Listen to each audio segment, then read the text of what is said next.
Le jour de l'enterrement de mon père, j'ai eu l'impression d'avoir perdu le dernier point d'ancrage qu'il me restait dans ce monde. La cathédrale Notre-Dame de Paris était pleine de murmures et de vêtements sombres, mais tout ce que je pouvais voir, c'était le cercueil, fermé, définitif, cruel.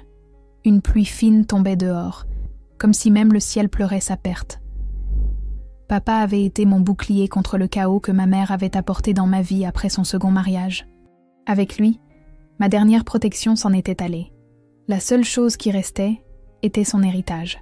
40 millions d'euros qu'il m'avait confiés à moi seule. Je serrais l'enveloppe scellée contenant son testament comme une bouée de sauvetage. Je m'appelle Sophie Leclerc.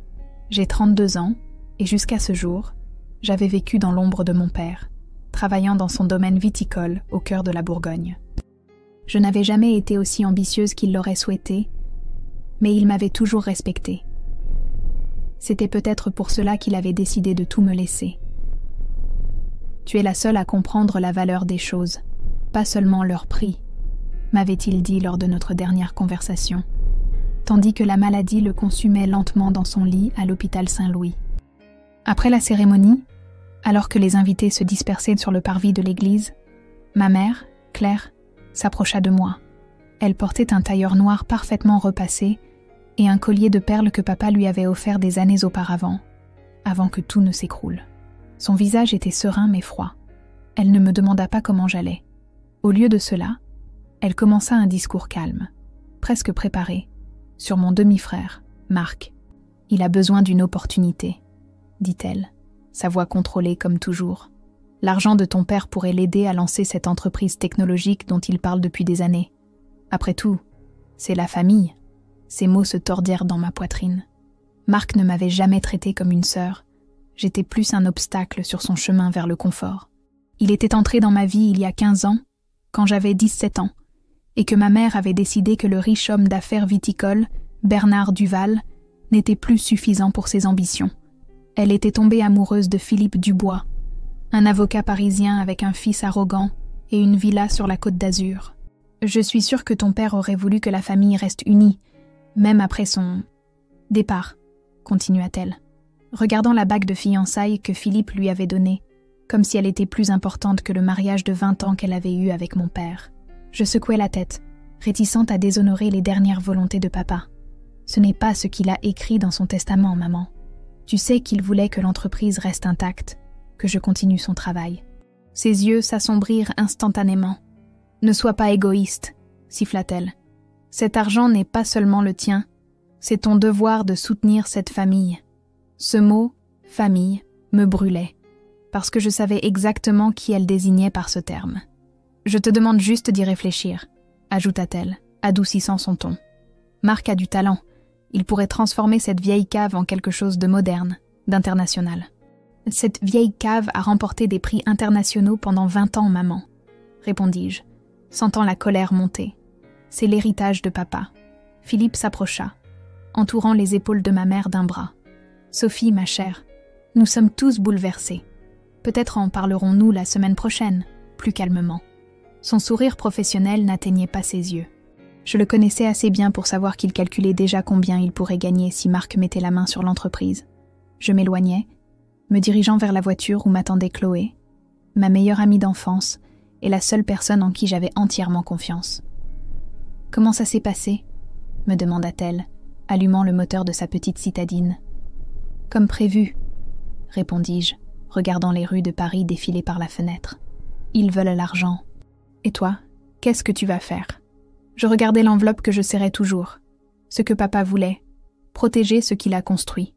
Pendant le trajet vers la maison de mon père, où je vivais encore, je repensais à ces mots, prononcés alors que la chimiothérapie avait déjà échoué et qu'il savait que le temps était compté. « Sophie, souviens-toi que dans la vie, il y a des gens qui ne voient que ce qu'ils peuvent prendre, pas ce qu'ils peuvent donner. Ne les laisse pas te prendre ce qui est à toi. » Ce soir-là, après que Chloé m'eut déposée, j'entrai dans le bureau de papa. Il était resté intact depuis le jour où il avait été hospitalisé pour la dernière fois. Ses livres d'œnologie, les bouteilles de millésimes spéciaux, les photos de nous deux parmi les rangs de pinot noir. J'ouvris le coffre-fort et y déposai le testament, sûr qu'il y serait en sécurité. Le code, seul papa, le notaire, maître Dubois, un ami de longue date de la famille, et moi le connaissions. Je me servis un verre du Nuit Saint-Georges, que papa avait mis en bouteille l'année précédant sa maladie, et m'assis dans son fauteuil en cuir. « Je te le promets, papa », murmurai-je dans le silence du bureau. « Je ne permettrai pas qu'il détruise ce que tu as construit. » Je ne savais pas encore à quel point cette promesse serait difficile à tenir. Cela se produisit 2 jours plus tard. J'étais allée à Dijon pour rencontrer le notaire Dubois et discuter des détails de l'héritage. La réunion avait duré plus longtemps que prévu, maître Dubois m'expliquant patiemment toutes les étapes légales nécessaires pour transférer la propriété du domaine viticole à mon nom. « Votre père a fait un excellent travail en préparant tout », m'avait-il dit. « Il n'y aura pas de problème. » Je rentrais à la maison en fin d'après-midi, l'esprit encore plein de chiffres et de documents. Le soleil se couchait sur les collines bourguignonnes, peignant le ciel d'orange et de rouge au-dessus des rangs ordonnés de vignes qui s'étendaient à perte de vue. Normalement, cette vue m'aurait calmée. Mais ce jour-là, il y avait quelque chose dans l'air qui me mettait mal à l'aise. Dès que j'entrais dans la maison, je remarquais que quelque chose n'allait pas. La porte du bureau de papa était entr'ouverte et j'étais sûre de l'avoir fermée à clé. Mon cœur s'accéléra tandis que je me précipitais à l'intérieur. Le coffre-fort était ouvert, le testament manquait. Je sentis la terre se dérober sous mes pieds. Seules 3 personnes connaissaient la combinaison. Mon père, le notaire et moi. Je savais immédiatement qui était derrière cela. Je pris le téléphone et appelai Chloé. « Ils ont pris le testament », dis-je, la voix tremblante de rage. « Qui ? Ta mère ? Qui d'autre ? Je dois aller chez elle tout de suite. »« Je viens avec toi », insista-t-elle. « Ne les affronte pas seule. » Une demi-heure plus tard, nous étions devant la villa de Philippe sur la Côte d'Azur. C'était une construction moderne, tout en verre et en acier, si différente de la maison en pierre ancienne où j'avais grandi. Je sonnai à la porte avec insistance, jusqu'à ce qu'elle s'ouvre. Marc était là, allongé sur le canapé du salon avec un sourire complaisant. Il portait un jean de marque et un t-shirt qui coûtait probablement l'équivalent d'1 mois de salaire d'un employé de notre cave. « Regardez qui voilà », dit-il, sans se lever. « La princesse du raisin est venue nous rendre visite. » J'ignorais sa provocation. « Où est ma mère ?» Comme évoqué par mes mots, maman apparut de la porte menant à la terrasse sur la mer. Elle portait une élégante robe d'été, comme si elle s'apprêtait à aller à un apéritif à Saint-Tropez, plutôt que d'affronter un vol familial. « Sophie, quelle surprise !» dit-elle avec un sourire froid.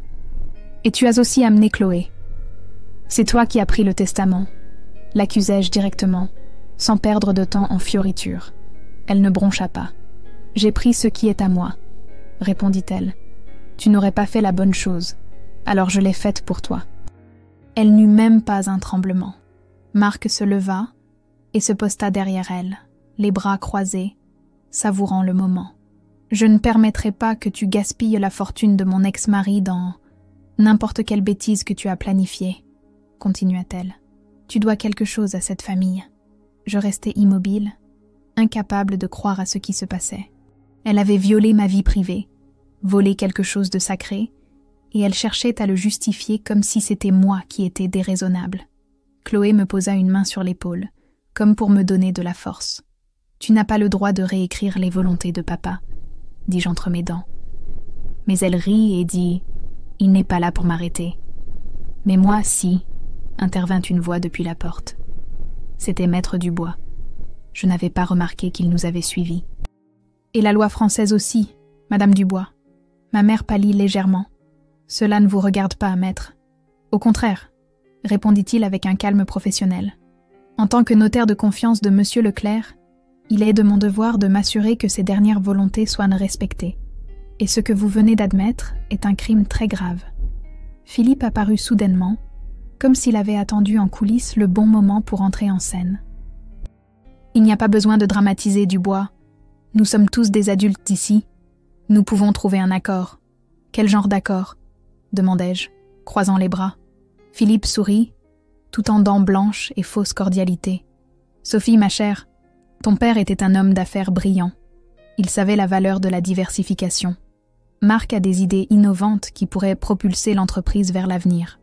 Ne crois-tu pas que ton père voudrait voir son héritage grandir, évoluer ? » « Mon père voulait que l'entreprise reste fidèle à ses racines, » répondis-je. « Il ne voulait pas qu'elle devienne une autre usine de vins commerciaux. »« Les temps changent, » intervint ma mère. Bernard était un romantique, mais le marché exige du pragmatisme. Je m'approchai d'elle, la regardant dans les yeux. Tu as toujours détesté cette cave, n'est-ce pas? Tu l'as trouvée trop provinciale, pas assez glamour pour tes standards. Une ombre traversa son visage, comme si j'avais touché une corde sensible. Tu ne comprends rien. J'ai passé 20 ans de ma vie dans cette campagne oubliée de Dieu, tandis que les autres femmes de mon âge jouissaient des plaisirs de Paris. Je mérite ma part. Pas selon le testament, dit Maître Dubois. Monsieur Leclerc a été très clair. Marc rit, un son âpre et tranchant. Un bout de papier que personne ne peut trouver ne vaut pas grand-chose, n'est-ce pas? Chloé fit un pas en avant. En fait, nous avons une copie certifiée, bluffa-t-elle avec une assurance qui me surprit.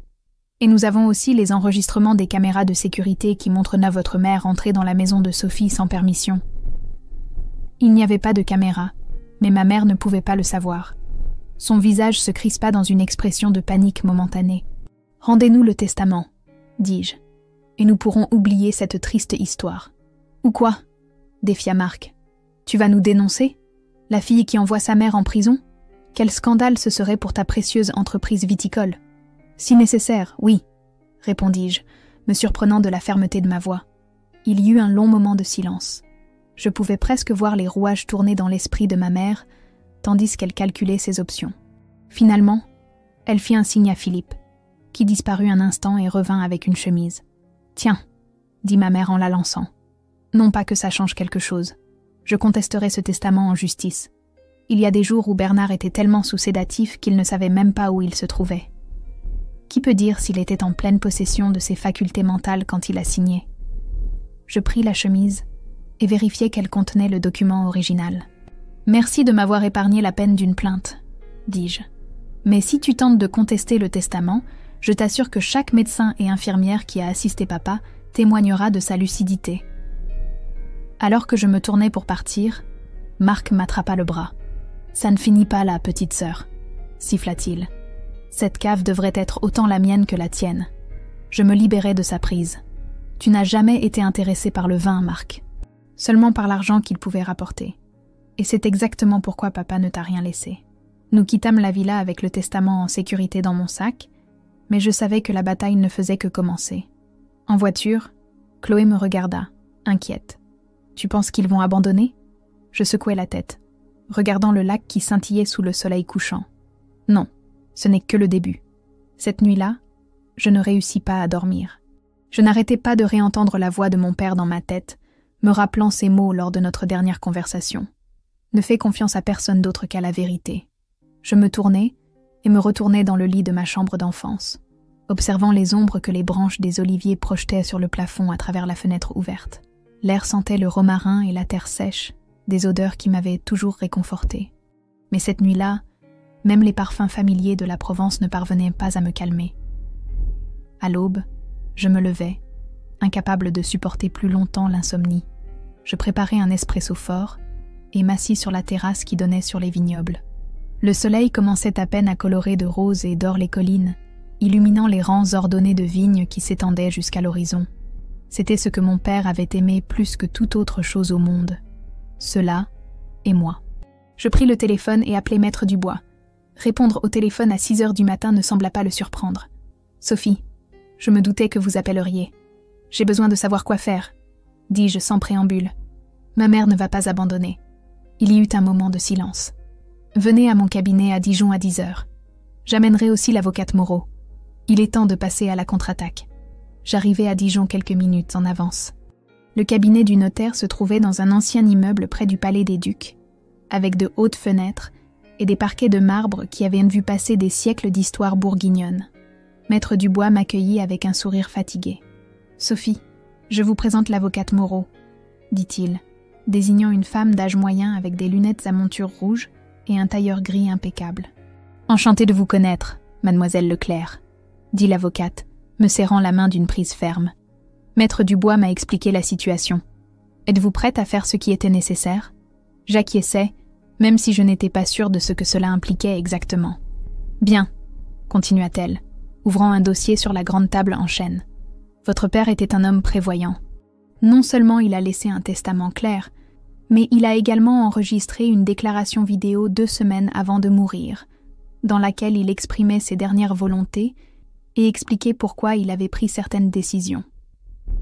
Je sentis les larmes me piquer les yeux. Je ne savais pas que cette vidéo existait. Papa avait pensé à tout. De plus, ajouta Maître Dubois, nous avons découvert que Philippe a quelques problèmes financiers.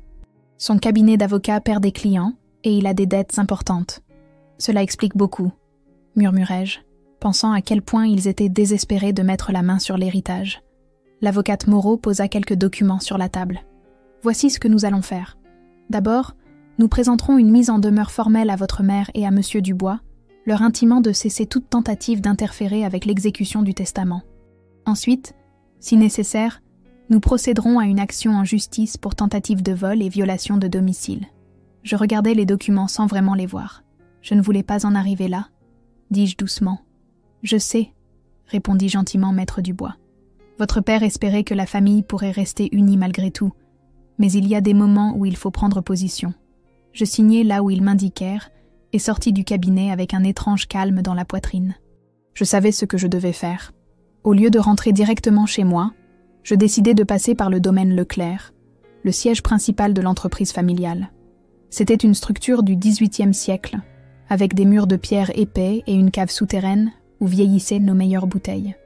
Les employés me saluèrent avec respect et condoléances, tandis que je traversais la cour pavée. Beaucoup d'entre eux travaillaient pour mon père depuis des décennies. « Mademoiselle Sophie », m'appela Antoine, le chef de cave, un homme qui m'avait vu grandir. « Nous sommes contents de vous voir ici. Comment vont les choses, Antoine ?»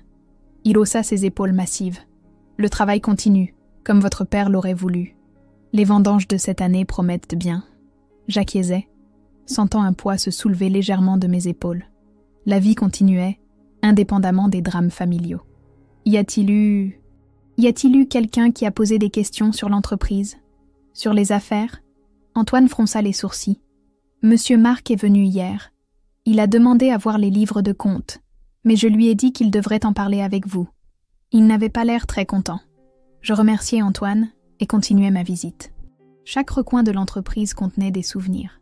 Papa m'apprenant à reconnaître l'arôme des différents cépages, les dîners avec les clients internationaux sous la pergola, les longues discussions sur la philosophie du vin dans son bureau. Je ne pouvais pas permettre que tout cela finisse entre les mains de personnes qui n'en comprenaient pas la valeur. Je rentrai à la maison en fin d'après-midi avec une nouvelle détermination. Chloé m'attendait, assise sur les marches de la véranda avec une bouteille de vin blanc et 2 verres. « Comment ça s'est passé ?» demanda-t-elle, me versant un peu de Sancerre. Je lui racontai la vidéo et les problèmes financiers de Philippe. Ils vont recevoir une mise en demeure légale. Bien, dit-elle, levant son verre en un toast. Et ensuite, nous attendons leur prochain coup. Nous n'eûmes pas à attendre longtemps. Le lendemain matin, alors que je prenais mon petit déjeuner, j'entendis le bruit d'une voiture qui s'arrêtait dans l'allée. Un instant plus tard, ma mère entra dans la cuisine comme une furie, Philippe la suivant comme une ombre. « Qu'est-ce que cela signifie ?» cria-t-elle, claquant un document sur la table. C'était la mise en demeure que j'avais signée la veille. Je pris une gorgée de café avec un calme étudié. Cela signifie exactement ce qui y est écrit. Vous êtes formellement invité à ne pas interférer avec l'exécution du testament de mon père. C'est ridicule, je suis sa femme. Son ex-femme, la corrigeai-je. Tu l'as quitté il y a 15 ans, tu te souviens ? Philippe posa une main sur l'épaule de ma mère, essayant de la calmer. Sophie, nous sommes ici pour parler en personne civilisée. Ces menaces légales ne sont pas nécessaires. Je me levai, me sentant étrangement puissante. Ce ne sont pas des menaces, Philippe. Ce sont des conséquences. Vous avez tenté de voler le testament de mon père. C'est un crime. Tu ne peux pas le prouver, dit ma mère, mais sa voix tremblait légèrement. En fait, si, répondis-je, sortant mon téléphone. Je pressai play sur un fichier audio. C'était l'enregistrement de notre conversation dans la villa sur la Côte d'Azur, quand elle avait admis avoir pris le testament. Le visage de ma mère devint pâle. « Tu m'as enregistré ? Ma propre fille ? J'ai appris des meilleurs, » répondis-je, me rappelant toutes les fois où je l'avais vue manipuler les situations à son avantage. « Maintenant, si vous voulez éviter un scandale public, voici ce qui va se passer. Vous me laisserez en paix, moi et l'entreprise. » Pas de contestation du testament, pas d'ingérence. En échange, je ne porterai pas plainte pour vol. Philippe sembla calculer rapidement les options. Et si nous refusions? Alors tout le monde connaîtra tes problèmes financiers, Philippe. Tes clients, tes collègues, tes créanciers. Je ne crois pas que le prestigieux avocat Dubois veuille ce genre de publicité. Ils se regardèrent l'un l'autre, et pour la première fois, je vis la peur dans leurs yeux. J'avais touché une corde sensible. Vous avez 48 heures pour décider, conclus-je en me levant. Maintenant, si vous n'y voyez pas d'inconvénient, j'ai une entreprise à gérer. Après qu'il soit parti, Chloé sortit de la pièce voisine. Elle avait tout entendu. « Waouh !» dit-elle, avec un sifflement d'admiration.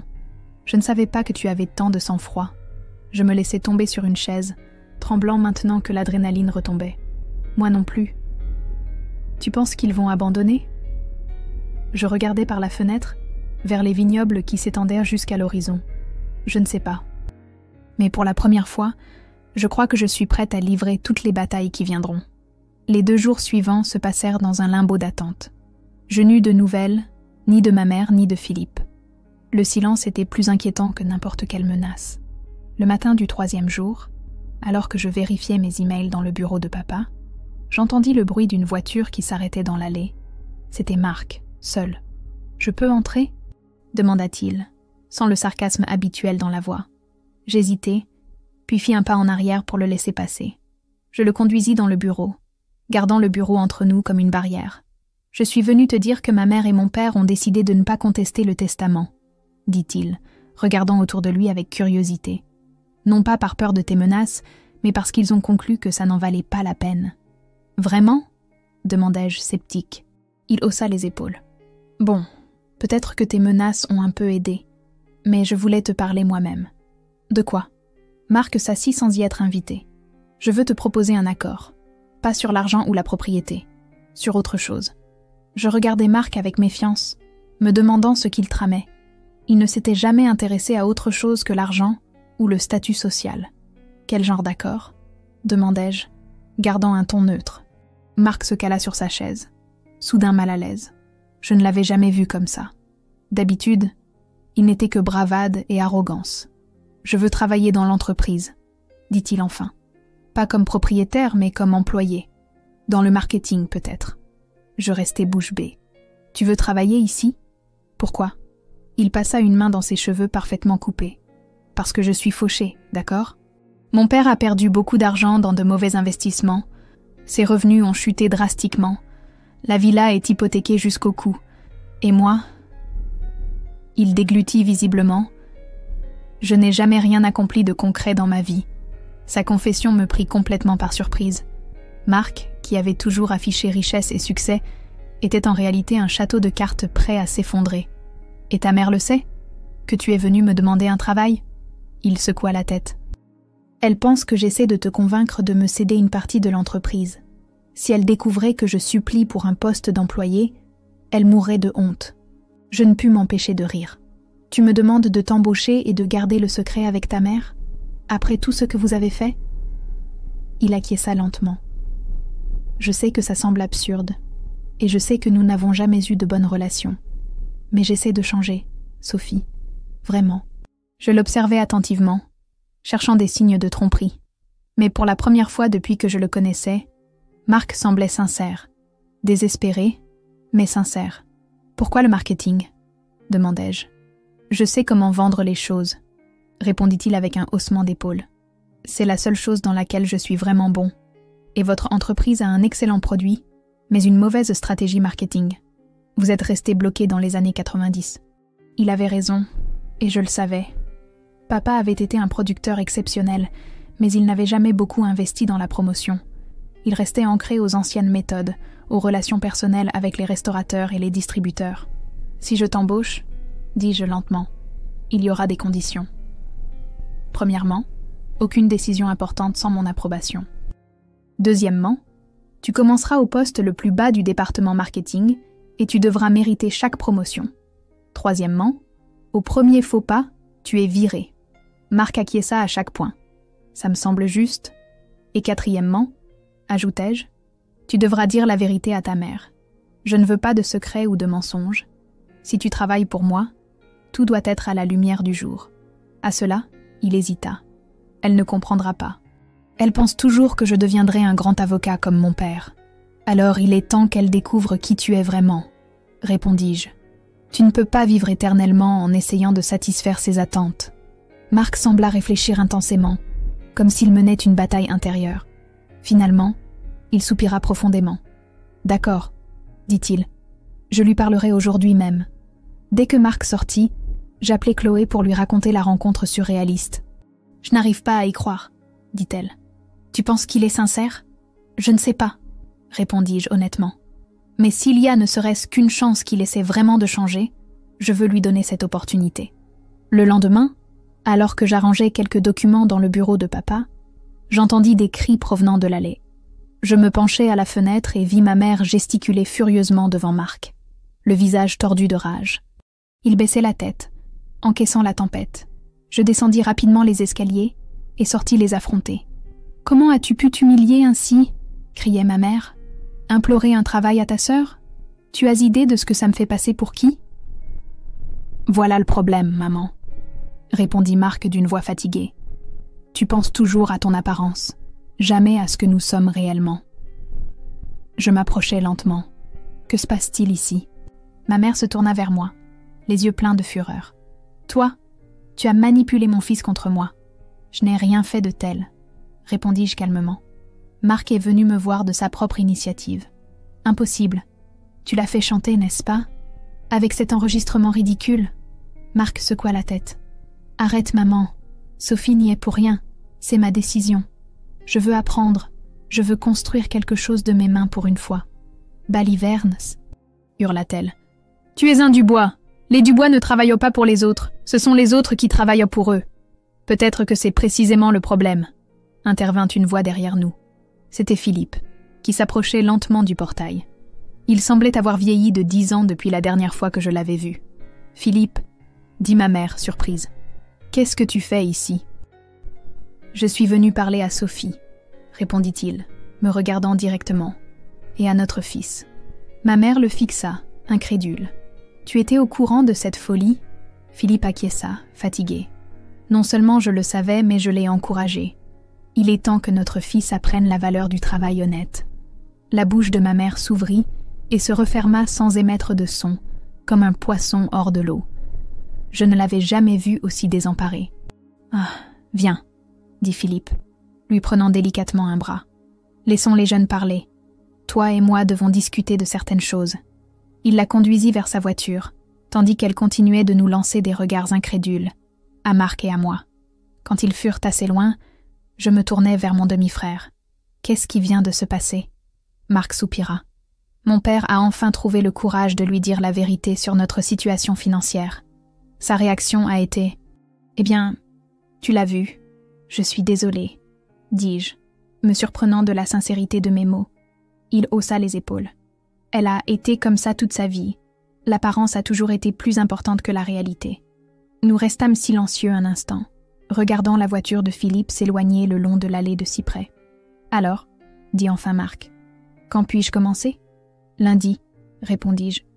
8 heures du matin. Ne sois pas en retard. » Pour la première fois depuis que je le connaissais, Marc sourit sincèrement. Je ne le serai pas. Les semaines suivantes furent un tourbillon d'activités. Marc, étonnamment, se révéla un travailleur dévoué et plein d'idées innovantes. Il créa un nouveau site web pour l'entreprise, organisa des dégustations pour des influenceurs du secteur œnogastronomique et commença même à apprendre le processus de vinification avec Antoine. Un soir, alors que nous dînions ensemble après une longue journée de travail, il me raconta ce qui s'était passé entre nos parents. « Ils ont vendu la villa sur la côte, » dit-il, sirotant un verre de notre Bourgogne. « Ils ont déménagé dans un appartement à Paris, beaucoup plus modeste. Et ta mère, comment l'a-t-elle pris ? Étonnamment bien, en fait. Je crois que la chute l'a obligée à voir la réalité pour la première fois depuis longtemps. » J'acquiesçai pensive. « C'est étrange comme les gens peuvent changer quand ils sont forcés d'affronter la vérité. Comme nous deux, » dit Marc avec un demi-sourire. « Qui aurait cru que nous finirions par travailler ensemble ?» Je levai mon verre. À la vérité alors. Et à papa, qui d'une manière ou d'une autre l'a sûrement prévu. La voix de mon père résonna dans mon esprit. ne fait confiance à personne d'autre qu'à la vérité. Au final, c'était la vérité qui avait sauvé non seulement son héritage, mais aussi notre famille, d'une manière que nul de nous n'aurait pu imaginer. 6 mois plus tard, l'entreprise prospérait. Les nouvelles stratégies de marketing de marque avaient augmenté les ventes de 30%, et le domaine Leclerc avait été nommé parmi les 10 meilleures entreprises viticoles émergentes de France par la prestigieuse revue Vin Élite. Nous avions également lancé une nouvelle ligne de vins biologiques qui avait reçu des critiques enthousiastes. Mais tout n'allait pas sans heurts. Malgré les succès professionnels, je sentais encore une voix en moi qui me mettait en garde. Faisais-je vraiment confiance à Marc ? Avait-il vraiment changé ou attendait-il juste le bon moment pour frapper ? Un matin d'octobre, pendant les vendanges, je reçus un appel de Maître Dubois. « Sophie, il y a quelque chose que vous devez savoir », dit-il sans préambule.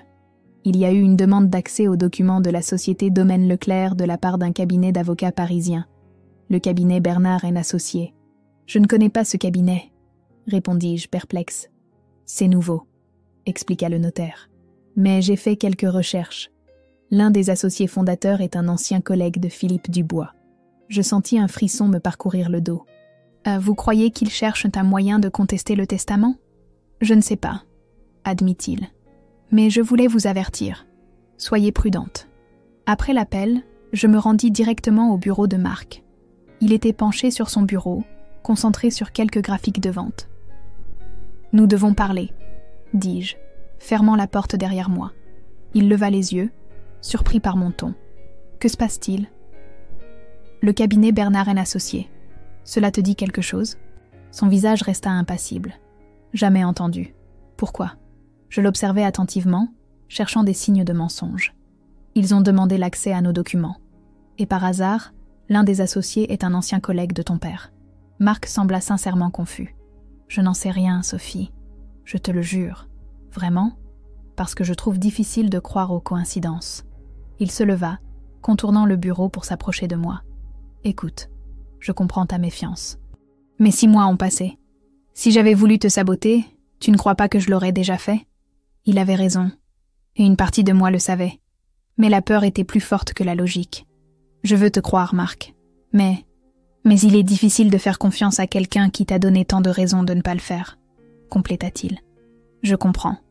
Mais je te jure que je ne sais rien de cette histoire. » Je passai une main dans mes cheveux, épuisée. « D'accord. Mettons les choses au clair. J'appellerai l'avocate Moreau et je lui demanderai de s'en occuper. S'il y a quelque chose qui ne va pas, nous le découvrirons. » Marc acquiesça. « Ça me semble juste. » Ce soir-là, après le travail, je décidai de rendre visite à ma mère. Je ne l'avais pas vue depuis des mois et j'avais besoin de réponses. Elle vivait maintenant dans un appartement au centre de Paris, non loin de Notre-Dame. Elle était toujours élégante, mais rien à voir avec la luxueuse villa sur la côte. Elle m'accueillit avec une surprise évidente. « Sophie, je ne m'attendais pas à te voir. Je peux entrer ?» Elle s'écarta, me permettant d'entrer dans un salon meublé avec goût mais modeste. Sur une petite table, il y avait plusieurs photographies, certaines de Marc Enfant, d'autres plus récentes d'elle et Philippe. À ma surprise, il y avait aussi une photo de papa et moi, prise lors d'une vendange il y a de nombreuses années. « Du thé ?» offrit-elle. J'acquiesçai et la suivis dans la cuisine. C'était étrange de la voir se déplacer dans un espace aussi domestique. Je ne l'avais jamais vue cuisiner ou préparer quelque chose de ses mains. « Je suis au courant du cabinet d'avocats, » dis-je sans détour tandis qu'elle faisait bouillir l'eau. Elle se tourna lentement. « Quel cabinet d'avocats ? » ?»« Bernard & Associés. Ils essaient d'accéder aux documents de la cave, et ils ont des liens avec Philippe. » Elle soupira, s'appuyant sur le comptoir de la cuisine. « Ce n'est pas Philippe, c'est moi qui les ai contactés. » Ma main se crispa sur mon sac. Je savais. « Vous n'avez jamais renoncé à l'idée de prendre l'entreprise. »« Non, » dit-elle calmement. « Ce n'est pas ce que tu penses. » « Et que devrais-je penser ?» Elle versa l'eau bouillante dans les tasses avant de répondre. Je leur ai demandé d'examiner de vieux contrats entre Bernard et moi. Il y avait des accords sur ma part de la maison en Bourgogne. La maison, Sophie, pas l'entreprise. Je la fixais, incrédule. « La maison ? Mais j'y vis. Je sais. Et je ne veux pas te chasser. Mais selon ces accords, une partie de la propriété est techniquement toujours à moi. Je voulais juste clarifier la situation légale. Je me sentis soudain fatiguée. Près de 9 mois s'étaient écoulés depuis la mort de papa, et il semblait que le passé nous tirait continuellement en arrière. « Pourquoi maintenant ?» demandai-je. « Pourquoi ne m'en as-tu pas parlé directement ?» Elle baissa les yeux sur sa tasse. « Parce que je ne croyais pas que tu m'aurais écouté. Pas après tout ce qui s'est passé. » Nous restâmes silencieuses quelques minutes, sirotant le thé. Je regardais ma mère avec des yeux nouveaux. Elle semblait plus petite, plus vulnérable. Ses cheveux, toujours parfaitement teints, montraient maintenant quelques mèches grises. « Comment vas-tu, vraiment ?» demandai-je enfin. Elle sourit faiblement. « Je m'adapte. Ce n'est pas facile de recommencer à 60 ans. » Et Philippe ? Il travaille comme consultant pour un plus petit cabinet. Il gagne moins, mais il semble plus serein. Je crois que le prestige lui pesait plus qu'il ne l'admettait. J'acquiesçai, pensive. « Et Marc, qu'en penses-tu ? De son travail à la cave ?» Son visage s'illumina légèrement. Je ne l'ai jamais vu aussi motivé. Il parle toujours de son travail, des nouvelles idées, des projets futurs. Elle fit une pause. Je crois que ça lui a fait du bien. Travailler pour quelque chose, je veux dire, au lieu d'attendre que tout lui soit dû. Comme moi, dis-je avec un demi-sourire. Comme nous tous, corrigea-t-elle. Personne n'est à l'abri de l'arrogance, Sophie. Pas même toi. Elle avait raison, et je le savais. Ces derniers mois, j'avais appris que la ligne entre la justice et la vengeance peut être mince, et que l'orgueil peut nous aveugler autant que l'avidité. En ce qui concerne la maison, dis-je enfin, nous pouvons trouver un accord. Je ne veux plus me battre, maman. Elle sembla surprise, puis soulagée. Moi non plus. Quand je rentrais à la maison ce soir-là, j'appelai l'avocate Moreau et lui demandai de préparer un accord sur la propriété de la maison qui serait équitable pour tous. Puis, j'appelai Marc et lui racontai ma visite. « Tu es sûr de vouloir diviser la propriété de la maison ?» demanda-t-il, préoccupé. « C'est la bonne chose à faire, » répondis-je. Et puis, ce n'est qu'une structure. L'âme de l'entreprise est dans les vignobles, dans le vin, dans les gens qui y travaillent. Le lendemain, pendant une pause déjeuner, Marc me conduisit à un point de vue panoramique qui donnait sur les vignobles. Le ciel d'octobre était d'un bleu intense, et les vignes montraient les premières nuances rouges et dorées de l'automne. « Tu sais, » dit-il, regardant le paysage, « pendant des années, j'ai envié tout ça. Pas seulement l'argent ou la propriété, mais le sentiment d'appartenance. Tu savais exactement qui tu étais et où tu appartenais. Ça n'a pas toujours été aussi simple, admis-je. Parfois, je me sentais piégée par les attentes de papa. Je voulais être libre, faire mes propres choix. Et maintenant, je respirais profondément l'air frais de la campagne bourguignonne. Maintenant, je comprends que les racines ne sont pas des chênes. Ce sont des fondations. Marc sourit. J'aime penser que nous créons quelque chose de nouveau ici. Quelque chose qui honore le passé, mais regarde vers l'avenir. J'acquiesçais, sentant une étrange paix en moi. Je crois que papa serait d'accord. Ce soir-là, assise dans le bureau de papa, je pris une décision. J'appelai le notaire du bois et lui demandai de préparer un nouveau document. Un accord qui accorderait à Marc un petit pourcentage de l'entreprise, conditionné aux résultats et à sa dévotion continue au travail. C'était un risque, je le savais. Mais la vie est faite de risques. Et papa m'avait appris qu'il faut parfois avoir le courage de croire en les gens, même quand ils nous ont déçus par le passé. Est-ce la bonne chose à faire ? Demandai-je à voix haute dans la pièce vide, comme si papa pouvait me répondre. Il n'y eut pas de réponse, naturellement, mais je sentis quand même une certitude en moi. Ce n'était pas seulement la bonne chose pour l'entreprise ou pour la famille, c'était la bonne chose pour moi. 1 an après la mort de papa, j'organisais une petite cérémonie de commémoration dans la chapelle privée du domaine. J'invitais seulement les personnes les plus chères, les employés historiques de l'entreprise, Chloé, maître du bois, et, à ma surprise, ma mère, Philippe et Marc. La journée était parfaite, un de ces jours d'automne bourguignon où le ciel est si bleu qu'il semble irréel et l'air est vif mais pas froid. Les vignes venaient d'être vendangées, et l'odeur douce du raisin remplissait l'air. Après la brève cérémonie religieuse, nous nous déplaçâmes sous la grande pergola, où papa aimait organiser les dîners d'été avec les clients les plus importants. J'avais préparé un petit buffet avec les produits du domaine, du pain de campagne, de l'huile de nos olives, des charcuteries locales, et bien sûr, le vin du domaine Leclerc.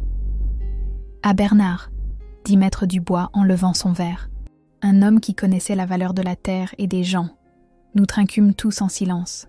Je regardais les visages autour de moi, unis dans le souvenir de mon père, et je sentis une étrange paix.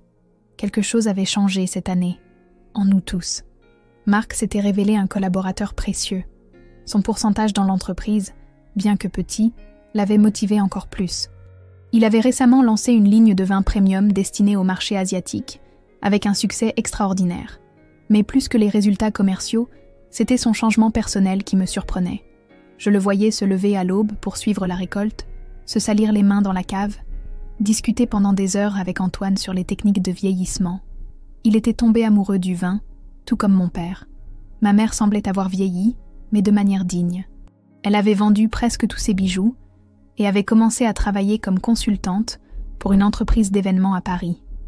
« Ça me tient occupée », m'avait-elle dit au téléphone quelques semaines auparavant. Et ça me fait me sentir utile. L'accord sur la maison avait été finalisé. Elle en possédait une partie, mais j'avais le droit d'y vivre à durée indéterminée. C'était un compromis avec lequel toutes deux pouvions vivre. Philippe avait surpris tout le monde en ouvrant un petit cabinet d'avocats spécialisé en droit agricole. « Je veux aider les petites entreprises comme la vôtre », m'avait-il expliqué. « Il y a tellement de bureaucratie qui étouffe les producteurs locaux. » Nous n'étions pas amis, mais il y avait un respect mutuel que je n'aurais jamais cru possible. Chloé s'approcha alors que j'étais perdue dans mes pensées. « Tu vas bien ?» me demanda-t-elle, me tendant un verre de nuit Saint-Georges. J'acquiesçai. « Je pense à quel point les choses ont changé en un an. »« C'est toi qui as changé ?» dit-elle. « Tu es plus forte, plus sûre de toi. »« J'ai dû l'être, » répondis-je. Je n'avais pas le choix. Nous avons tous des choix, Sophie. Tu as choisi de te battre pour ce qui était juste, mais aussi de pardonner quand il était temps. Je regardais Marc qui bavardait animément avec Antoine sur la terrasse. Tu crois que j'ai fait le bon choix ? En lui faisant confiance, Chloé suivit mon regard. Je pense que parfois les gens ont besoin d'une opportunité pour montrer qui ils sont vraiment. Tu lui as donné cette chance, et il l'a saisie. Tout le monde ne l'aurait pas fait. Plus tard, alors que les invités commençaient à partir, je me retrouvais seule avec ma mère dans le vieux bureau de papa. C'était la première fois qu'elle y entrait depuis son départ, 15 ans auparavant. « Ça n'a pas beaucoup changé », dit-elle, regardant autour d'elle avec une étrange expression sur le visage. « Ces livres, ces papiers, c'est comme si le temps s'était arrêté ici. C'était son refuge, répondis-je. Et maintenant c'est le mien. » Elle s'approcha du bureau et caressa délicatement le bois sombre. C'était un homme obstiné, ton père, têtu comme une mule. Comme moi, dis-je avec un demi-sourire. Comme toi, confirma-t-elle, me rendant mon sourire. Puis, à ma surprise, elle s'assit sur le fauteuil devant le bureau, celui où les clients s'asseyaient pendant les réunions. Il y a quelque chose que je ne t'ai jamais dit, Sophie. Je m'assis en face d'elle, intriguée. Quoi ? Ton père et moi, nous ne nous sommes pas séparés seulement parce que je voulais une vie différente. Il y avait autre chose. Je sentis un nœud à l'estomac. Qu'est-ce que tu veux dire ? Elle soupira profondément. Il y a environ 16 ans, l'entreprise a traversé une période difficile. Une maladie de la vigne avait détruit presque la moitié de la récolte. Bernard s'était lourdement endetté pour acheter de nouvelles plantes résistantes. Nous risquions de tout perdre. Je la regardais surprise. Je n'avais jamais rien su de cette crise. Philippe était déjà mon ami à ce moment-là, continua-t-elle avec un léger embarras. Il a proposé de prêter à Bernard l'argent nécessaire pour sauver l'entreprise. Mais à une condition. Il voulait un pourcentage des bénéfices futurs. Et papa a refusé. Devinai-je. Elle acquiesça. Il a dit qu'il préférait tout perdre plutôt que de vendre ne serait-ce qu'une petite partie de son héritage. Il était prêt à risquer notre avenir pour son orgueil. Ce n'était pas de l'orgueil, maman, dis-je doucement. C'était un principe. Il ne voulait pas de compromis sur la qualité, sur sa vision. Je sais maintenant, admit-elle. Mais à l'époque, je ne le comprenais pas. Ça me semblait juste de l'entêtement. Nous nous sommes disputés violemment. Je lui ai dit des choses terribles. Elle baissa les yeux. C'est alors que j'ai décidé de partir avec Philippe. Ce n'était pas seulement pour l'argent ou le style de vie. C'était parce que je ne pouvais pas comprendre comment il pouvait faire passer l'entreprise avant tout. Même notre sécurité. Je restais silencieuse, absorbant cette nouvelle vérité. Je me souvenais de cette période. J'avais environ 16 ans. Je me souvenais des disputes, des portes qui claquaient, mais je n'avais jamais su la vraie raison. Finalement, Ton père s'en est sorti quand même, continua ma mère. Il a trouvé un moyen de sauver l'entreprise sans compromis. Et ça m'a mise encore plus en colère. Il avait eu raison, et moi tort. C'est pour ça que tu étais si déterminée à obtenir une partie de l'héritage ? Demandai-je. Pour prouver qu'il avait eu tort, elle secoua lentement la tête. Peut-être, en partie. Mais je crois que c'était plus le besoin de sentir que ces années ensemble avaient signifié quelque chose pour lui. Que je n'avais pas été juste une parenthèse dans la grande histoire du domaine Leclerc. Je me levai et m'approchai de la fenêtre. Le soleil se couchait sur les vignobles, teignant tout d'or et de rouge. « Tu sais que le nouveau Nuits Saint-Georges Réserve portera ton nom ?» dis-je soudain. Elle se retourna vivement, les yeux écarquillés. « Quoi ?» ?»« Claire, c'était une idée de Marc en fait. Il a dit que chaque grand vin a besoin d'un nom qui raconte une histoire. » Je vis les larmes se former dans ses yeux. Je ne sais pas quoi dire. « Ne dis rien, » répondis-je. « Viens, je te montre l'étiquette. Nous venons de la finaliser. » Dans les mois qui suivirent, quelque chose changea dans notre relation. Nous n'étions pas amis, probablement ne le serions-nous jamais, mais il y avait un nouveau respect, une compréhension qui manquait auparavant. Ma mère commença à venir plus souvent au domaine, parfois pour discuter de questions pratiques concernant la maison, d'autres fois simplement pour passer un week-end loin de la ville. Un soir, alors que nous dînions sur la terrasse, elle me posa une question qui me surprit. « Es-tu heureuse, Sophie ?» J'y pensai un moment. « Oui, » répondis-je sincèrement. Pas de la manière dont j'imaginais être heureuse à 33 ans, mais je le suis. Et l'amour ? Il y a quelqu'un dans ta vie ? Je ris. « Maman, ne commence pas. L'entreprise me tient bien trop occupée. » Ton père disait la même chose, dit-elle avec un sourire nostalgique. Mais ensuite je suis arrivée, et j'ai bouleversé tous ses plans. Eh bien, si le moment arrive, je le saurai, dis-je. Pour l'instant, je suis contente comme ça. Et je l'étais vraiment. L'entreprise prospérait, avec un chiffre d'affaires qui avait augmenté de 70% au cours de la dernière année. Nous venions d'acquérir une petite parcelle de terre adjacente pour étendre la production. Marc s'était installé dans un appartement dans le village voisin et s'était même fiancé avec une sommelière française rencontrée lors d'un salon du vin. Mais plus que tout succès matériel, ce qui me rendait heureuse était le sentiment de paix que j'avais trouvé, le sentiment d'avoir honoré la mémoire de papa, non seulement en protégeant son héritage, mais en le faisant grandir, évoluer. Un matin de printemps, alors que je me promenais parmi les rangs de vignes tout juste germées, je pensais à quel point le chemin parcouru ces 18 mois avait été long et tortueux, de la douleur et de la colère des funérailles, à la guerre avec ma famille, jusqu'à la paix fragile que nous avions construite. « Tu avais raison, papa », murmurai-je au vent. La vérité finit toujours par éclater. Et pour la première fois depuis qu'il était parti, je sentis que je pouvais enfin regarder vers l'avenir sans le poids du passé. Ce n'était pas l'avenir que j'avais imaginé, mais il était riche et plein de possibilités. Et peut-être, au final, c'est ce qui compte vraiment. Non pas à quel point nous suivons fidèlement le chemin tracé pour nous, mais combien de courage nous mettons à tracer le nôtre.